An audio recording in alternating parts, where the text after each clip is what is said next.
There are books, I think, that we can see the value of that book without agreeing with the conclusions of that book. Welcome to Classical Etc. You're in the studio with Memoria Press. Hello, and welcome to another episode of Classical Etc.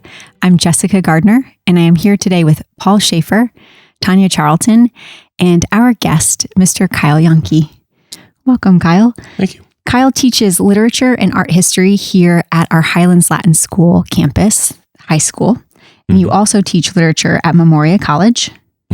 You've written the classical history of art for Memoria Press. And your seminars at Sidalitas are standing room only. That's right. Even when you're reading something as obscure as Henry IV Part 1. That's right. Was that this year's? That was this year's, yeah. And we had a great time.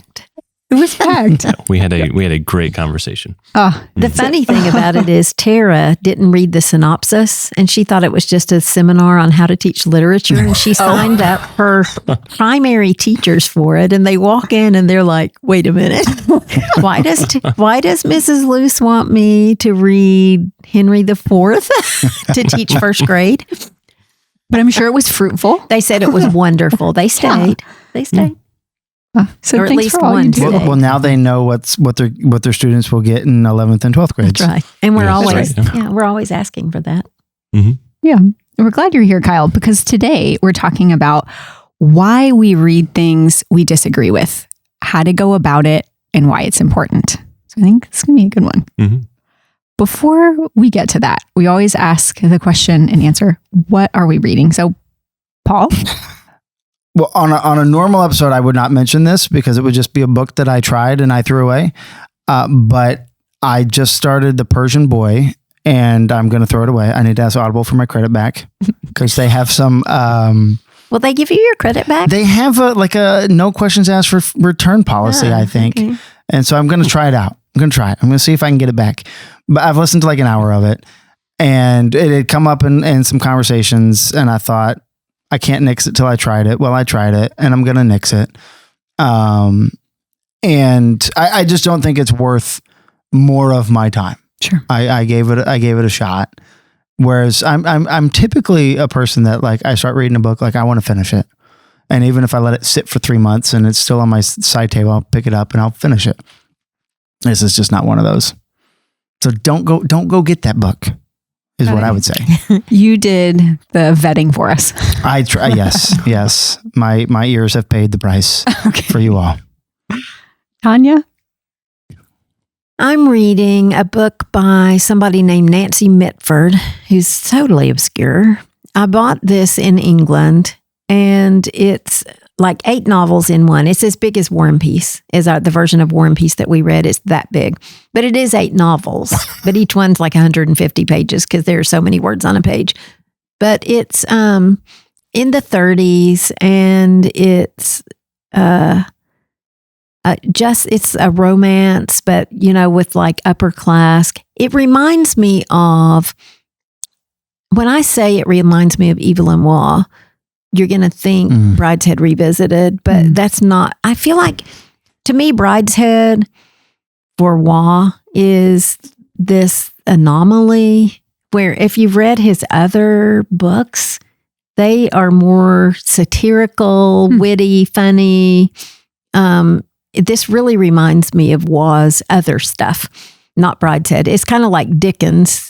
You've got A Christmas Carol, A Tale of Two Cities, and then everything else that feels the same. That's how Brideshead feels to me. It just feels like it's totally set apart from the other books that he's written. And I haven't read, there are 2 still I haven't read, Scoop, and I haven't read A Handful of Dust, but I feel like they're both like the other ones that... Those are the 2 I have on my shelf to read. By him. I need to read. I want to read them too. I mean, I really love him and I love his style, but so this is, it's okay.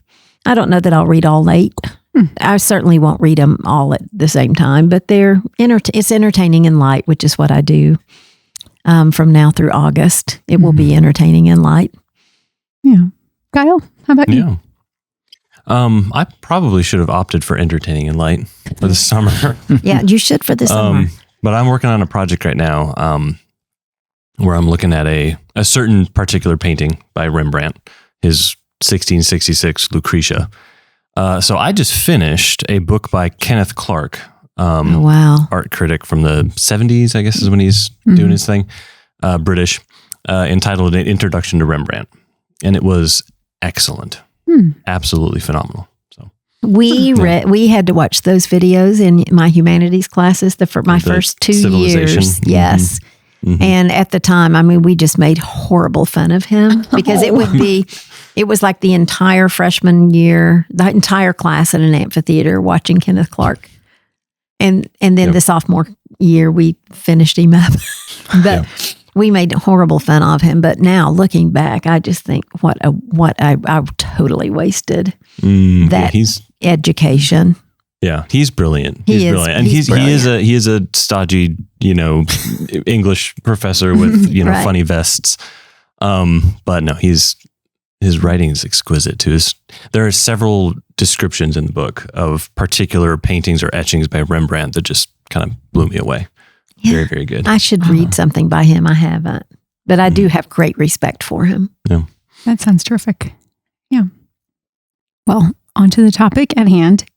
Paul, I want to start with you. I wonder if people hear, they read things they disagree with and they think, what is this going to be about? We might be helped to know, what do we not mean? We're not reading filth. I mean, I think the driving impetus for us saying we would read things that we don't agree with is because we esteem the idea of the liberal mind, right? The free mind. And if you never read contradictory positions to your own, then you're never actually engaging with, it may all be falsity. You might be the one right person in the world. But engaging in that, I think is because we have a loyalty to the truth. Right.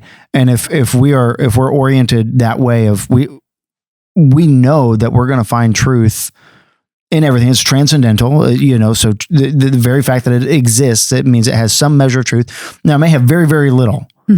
And that's where, based on how much time we have, we would try to go for those things that have more of that. But we want to have this open mind, right? We want to be willing to engage with those things that are not, just us sitting in an echo chamber. Plus, we can't really defend what we believe if we don't know what else is out there. We're not really educated. I do think at the beginning we should have this caveat that we're not talking about young children. Obviously, we don't want to throw a bunch of stuff at them that is untrue at all.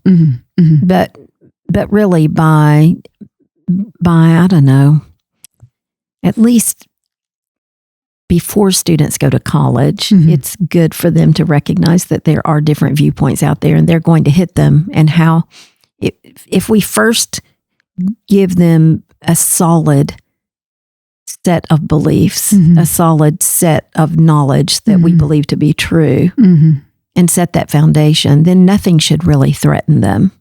But you don't want them to be surprise attacked out in the world too, because they've never heard of or dealt with or had to answer questions about things they don't believe in. There's a sense, it sounds like, especially in the early years, we're really building those load-bearing walls. That's absolutely intellectually, spiritually. Yes. And as they're strengthened in their sense of personhood, they get more mature, and then we integrate in some ideas that you're right, because there's a sense that we don't have to be threatened by things that are outside of maybe our convictions. Right. But I think what you're saying. I think we're pretty careful with that in the classroom, even through high school, aren't we? Because I mean, you can speak to that better than me, but I think we want really to leave those decisions about what to expose children to their parents more than an institution taking that on. What do you see? Well, I think that what you said about having to grapple with certain questions, I think that's a really important part of especially a literary education. I always think of it in terms of, so one of the things I teach to seniors is the Divine Comedy. And the structure of that text, so Dante is following a guide throughout 3 books. And in book 1, he's walking behind his guide. In book 2, the posture is much more, he's side by side with his guide, and they are encountering things together. And then at the end of book 2, his guide transfers him to a new guide for the 3rd book. So Dante is more off on his own in the 3rd book. And I think that's a beautiful model for education. That, I mean, just what you're saying, when children are young in grade school, they are following their teacher, they're following their guide, they're following the authors of the books that they read, because that's what children do, they follow. As our students get older, I think it's important to stand, in a sense, metaphorically alongside them and introduce them to the things that they need to be grappling with. Without letting them go. You're beside right. them as they're first experiencing those things. And they're I like that. they're in dialogue, but it's not them contraposed to it. It's them walking alongside a mentor. That's nice. So what about the new guide? What's the new guide doing in education? Where does that come in? What do you mean? In volume 3, where does Beatrice belong? The new guide. So that is, I think, so Virgil gives a beautiful speech at the end of Purgatorio, which is exactly a speech of letting Dante go. I mean, I take it as that it's graduation. At some point, we do let our students go when they graduate. And Dante's the next guy that Dante follows is Beatrice, who represents beauty.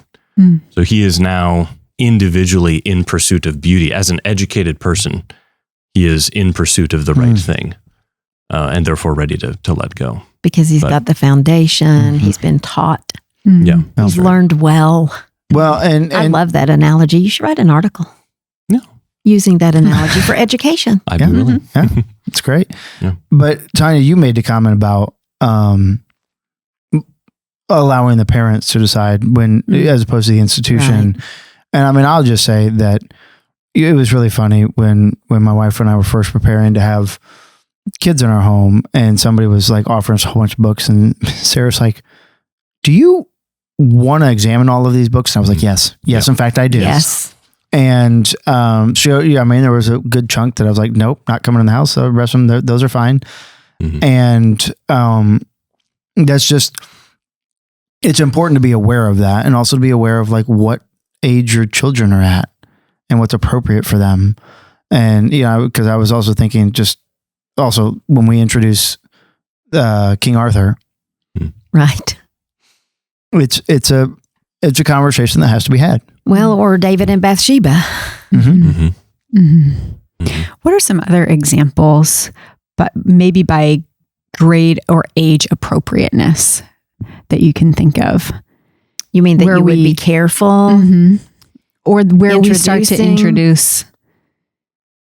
Well, the idea of the age of the earth is one that families feel strongly about. And, but students need to know eventually that there is, whatever their stand is on that, there is another side to it, and they're going to face it in the world. Evolution is another big one that could cause them problems down the road if they're not aware. You just don't want them to be surprise attacked by and not able. It's better for them to have the conversation with you than first as you walk beside them. And I think that's an important point, because I'm thinking here, you're thinking of like academic things more when you're mentioning those, like those would come in biology or whatever. Right. But I'm thinking also of like children's imaginative literature. I have a book that I've just thrown out because it was Never Touch a Dragon. Did I talk about this on the podcast? I think it was after our podcast with Andrew. I mentioned this. It was Never Touch a Dragon. It's a board book. And on the left side of the page, we say like, never touch a dragon with a fluffy furry tail or whatever. And on the right side of the page of the spread would be a picture of a dragon, and the tail would be fluffy and furry. So what's the child trying to do? Just touch the thing, right? When you're reading, never touch a dragon with this. And every spread was that with a dragon with a different, thing. And I was like, this is infuriating, because my child's being taught to disobey me as I read this story by what the attraction they're having over here. And so I'm like, that book's going, like I read this story once. I'm like, not reading that again. It's gone. So I think when we talk about children's literature too, we're also worried about what lessons they're imbibing implicitly in the stories that we choose to read. And so that's just something that I think we would say, no, we're not advocating reading things that are going to undermine those foundations we're talking about, right? Yeah. What do you think about fairy tales? I struggled with fairy tales when my kids were little. Why is that? Because they're so brutal. Oh, the real ones. The real ones. Yes. Hansel and Gretel, Little Red Riding Hood. There's nothing redeeming. No, I mean, I struggled with them, and I still am. I think as an adult, I can certainly appreciate them, but I really struggled to read them to a young child. Somebody just said to me that young children prefer justice. Adults prefer mercy. And there's something about in those fairy tales, there is a stark justice that happens. Yes. Which captures the children in a way that mercy doesn't. Right. And when somebody said that, and I thought, and I can't get beyond the wolf eating grandma. But then when the wolf gets defeated, then I guess the child's satisfied, even though grandma's gone. Yeah. Well, so I've for one, personally, I just 100% took G.K. Chesterton's advice on parenting from Orthodoxy, where he talks about fairy tales. And I read that when my kids were very, very young. And so it was very much, I made a choice of, all right, I'm going to read these things to my kids, blood and all. And yeah, there's one in particular of a mother sheep and her 7 little lambs. And the wolf comes, and it's the wolf ends up eating all of all the lambs, and then the mother, except for one that is hiding, and he and the mother go off and they find the wolf asleep. They cut the wolf open. They take all the lambs out, so they're all rescued. And you'd think the story could end there. Okay, so lambs are rescued, everything's fine. That's nice, yes. But this justice point, the fairy tale, and I found this in many, many fairy tales, it insists that no, what we need to do now that the wolf is open, we need to fill the wolf with rocks and sew him back up. Like the mother, there's a moment where the mother lamb or the mother sheep sends her little lamb back to the house to get, a needle and thread so they can sew the wolf back up. And then the next time the wolf goes to get a drink, he falls in and sinks to the bottom and meets his end. But it's justice. That's justice, right? It's justice. So how do your kids take it? They love it. I think there's a well, I have boys. I was going to say that might be a thing. That they're I already have boys too. I'm the one who couldn't take it. I mean, I thought my kids seemed kind of indifferent to them. I was the one that was mortified every time I would read one. Yeah, I mean, I find my boys, their imagination for violence either equals or surpasses anything that they're going to find in a fairy tale. In a fairy tale, yeah.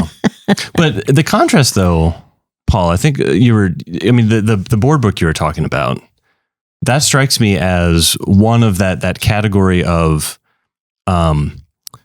seeking to celebrate and participate in the world of children as though that's a separate, divided thing from the adult world. So, let's celebrate what it's like to be a kid. Like, oh, you want to disobey and you're told not to, but you really want to. Versus, I think, children's stories that are introducing and ushering children into the real world, as though there's no distinction between the kids' world and the adult world. It's the same world. And I think the old fairy tales are written from a perspective of children live in this world as much as we do, and we're ushering them in with a firm sense of justice and right and wrong, ushering them into that into the adult world that they will someday be a part of. And actually, I sat through at least one of Vegan's sessions at the conference, and I sat there thinking, I need to go get these stories and go home and read this. And I'm sitting here going, one of these girls is going to love this, the other one's going to hate them. But also they've been raised on the live action Disney retelling of them. That's not right. even the animations, right? Because Vegan, I was surprised Vegan's actually quite he liked Walt Disney as a creator when he was alive. He's like, the stories he was telling were good, but now the ones we're getting are not good. But these girls have grown up on those, yes. And so we're like, let's go watch. Or read, one of these old ones, and that's not the right one. Yeah. Well, no, you're used to the wrong one. How do I do that? Right. But yeah, it was probably to your benefit that you made that decision when your kids were very, very young. Yeah. And I just read them and dropped them because I couldn't stand it.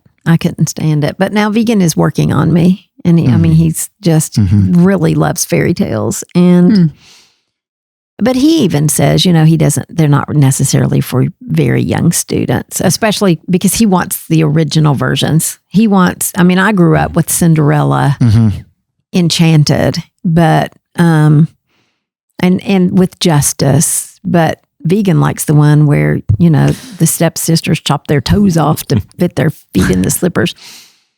That is not in the movie that I watched as a child. No. So I don't know. But it's not just children though. It's even as adults, do we read things that we disagree with? And I for me, the things that I would read that I would disagree with would be mainly within, the world of education, I feel like I need to understand progressivism in education, like new methodologies or yes, in order to be able to fight it, or even to satisfy myself that I can go in a progressive classroom and see within 2 minutes that it's a disaster. It's chaotic and not a good time on task, not any of the things that we adhere to. But I also feel like, I should read what progressive educators are saying so that I know, sometimes it's just curiosity, why do they think this is a good thing? But also theology. I find when reading a Sunday school book or something, a lot of times I'll find things I disagree with, but that doesn't mean I put it down. Yeah. As soon as I find something I disagree with, I keep going. And sometimes I find, especially with that kind of category of literature, current things that are popular currently, I like to read them because my peers are reading them. Right. So it does help with conversation, even if it's not something that I would gravitate toward or say, I don't really ascribe to that. But a lot of people, but you can say, I don't ascribe to that if you've read it. Right. Because you're going to say it from knowledge. Right. And you will know that you don't ascribe to it, and you'll know why. Right. And that, that is an important thing rather than just us just saying, I don't agree with that. So I'm just not going to even, I'm just going to stay totally away from it. I found too, being forced to articulate what I think in response to what I disagree with, solidifies in my own head what I actually do think. Sure. That's right. Yep. Sure. That's right. I mean, that's the general, in the process of growing up, right? Yeah. I mean, the process is we spend 18 years being imbibed and this is what we should think. And then as soon as we leave that nest, we get confronted with all these things that we don't, that we've never heard before, or we were told not to agree with. And we actually then have to make this decision of what do I actually think? Right. Yeah. I mean, we really need to know what we think and we need to be able to defend it. And I think that My kids were pretty protected. But when they went to college, I do feel like they had a solid foundation and they knew enough that college wasn't a threat to them and that they could write a paper disagreeing with something a professor said and write it well. And I was honestly a little shocked at that ability that they had, because neither one of them was ever a motivated student, but they were educated and they had been taught how to look at different viewpoints. But I don't know how did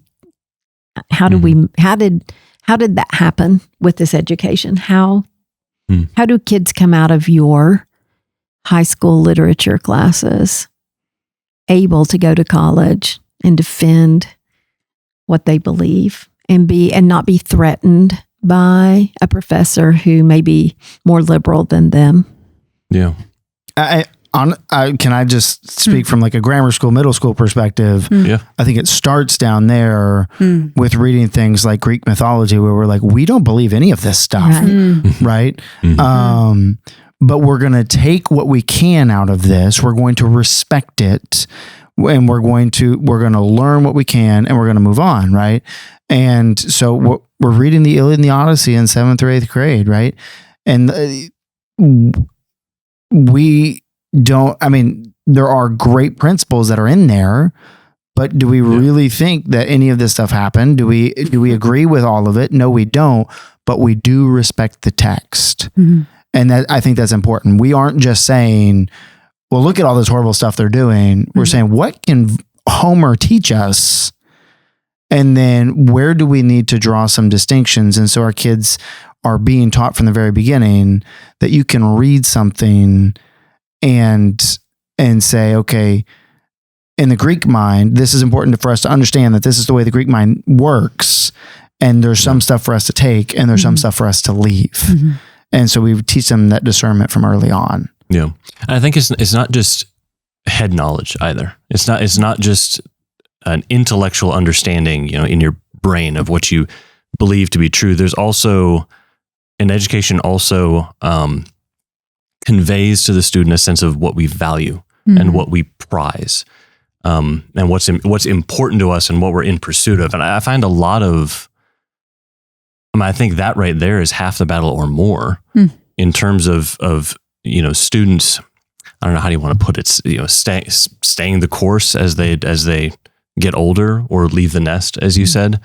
I think half the battle is what you think is important in life, not just what you understand to be true. So it comes down to what you love, right? And by the time they get into high school, at least in my classes, I'm teaching that, consciously, deliberately, explicitly, right? This is, it goes back to pagan literature. Dante is following, his guide is Virgil initially, who's a pagan. He doesn't know the truth intellectually, but he's asking all the right questions. He's looking in the right direction, and he values things that are truly valuable. And it's a foundation on which Dante, as a character, is able to then build and go forward. Right. But I think that idea of what we value, that's what, to go back to, little kids, that's what parents are concerned about, is, are we teaching them to value the wrong things? And, and to go back to fairy tales, that's where, are we teaching them to value violent justice? But the question becomes, are we really just teaching them to value justice? Right. And we're doing it in such a stark way for that to be apparent to them, because kids, you have to tell them things a bazillion times, right? So if you can make it really stark, it sticks sometimes, right? In a way that it doesn't if it's not stark. And so that's the concern about presenting something that may be of, objectionable content. But the question is, does that objectionable content allow us to drive home a deeper point that's going to hit the heart? That's right. Yeah. It gives you a shorthand. I've read Jack the Giant Killer to my kids. several times. And that's just a story that consists of a creatively diverse allotment of giants that Jack confronts and kills in creative ways. Like every time he kills each one in a different way. But it gives me an immediate shorthand that I can then talk to my children about, like, hey, what you just did to your younger brother there, you're acting like a giant. And they know exactly what I mean by that. And they know exactly what it means to be a giant and what it means to be Jack instead. And that's a powerful thing. It is. It is. And that's a really good thing, a good reason to have a connected curriculum too, because these things keep building and you keep making these illusions and you continue to grow with these same themes about justice or kindness or, all of those things. If we just keep hammering it, it does eventually get through.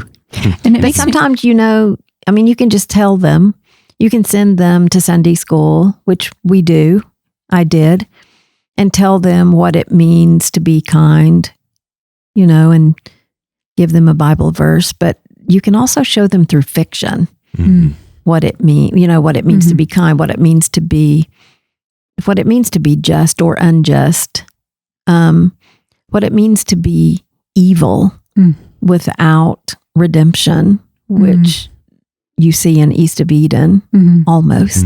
I really think there's a little bit there. Wuthering Heights, I'm not going to even start with that with you.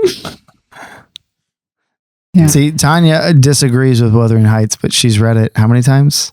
Only twice. Yeah. Oh, Great Gatsby is the one you've tried so many times. I keep trying and don't like. But I think, I don't know which one I dislike more. They're so different. They're both books though that Kyle is a big proponent of. Yes, they are. Yes. He hasn't convinced me yet. But what I think you were saying, Tanya, is there's always hope because I'm open-minded. I'm willing to read things I don't agree with. Well, and I'll say, I don't want to turn the conversation to The Great Gatsby necessarily, if we can. But you do. Well, actually, I was becoming self-conscious that all I was talking about was Dante, which I tend to do. Different author. Yeah. But I don't fully agree with The Great Gatsby in terms of so I think there are. I don't think that you do. Yeah. I don't think that lifestyle is one that you would be a proponent of. I just don't see how the book, I guess just by negativity, it's teaching. I don't know. Yeah. Maybe I should try it again. I just want to make the point that there are books, I think, that we can see the value of that book without agreeing with the conclusions of that book. And I even think something like The Great Gatsby, I don't think it really comes to a solid conclusion. I think Fitzgerald there's a thing he wants and he doesn't know how to get there. And that's sort of where the novel ends. And that may be my problem with it, is that I don't see either direction, good or bad, a conclusion. Yeah. Like, what is he? He doesn't really end it with me thinking that this is I can't think of the word, that it's either this is how not to live or this is what a great life. Yeah, I think that's accurate. But, and I think lest our audience think that any book that somebody tells them is really good, they should go read 3 or 4 times until they start to like it, right? Like what's happening here is some form of a submission to tradition and authority. I mean, Gatsby's not that old, but it has been recognized the great American novel. Right. So I think, why don't I like it? Right, and that's where maybe there is something in the canon. We just go, we don't like it.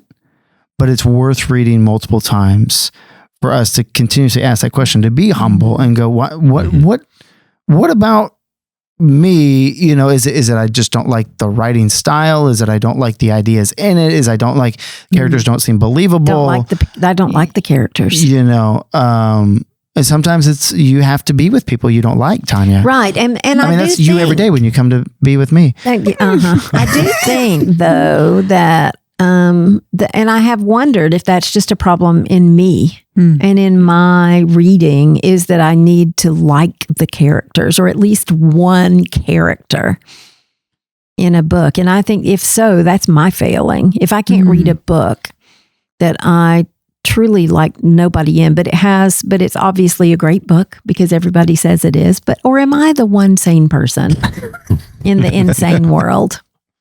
Could be that. Crazier things have happened. And one day we're going to say, that everybody liked that Great Gatsby book. And I'm just... What was Tanya doing over there? Tanya was the one. That voice crying out in the wilderness. That's right. Yeah. I don't know.